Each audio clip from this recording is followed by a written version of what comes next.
Hey guys, this is Northville Tech.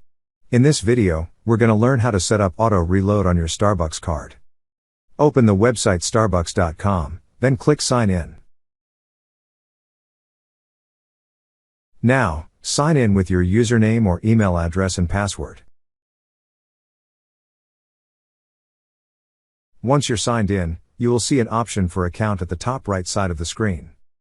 Click on Account. On the drop-down list, you will see an option for Card Management. Click on Card Management. Now, at the top of your Starbucks card, you will see an option for Manage. Click on Manage. Then a section for Auto Reload will appear.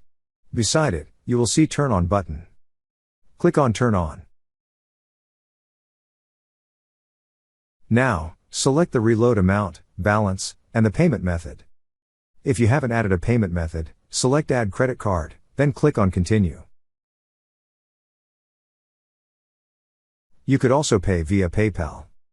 Once you're done adding a payment method and entering all the needed information, follow the on-screen prompt to complete the process.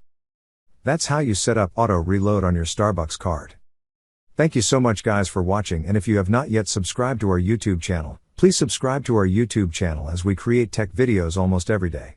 Also check out our website northvilletech.com for great tech articles, and our recommended resources in the description below for various sign-up bonuses.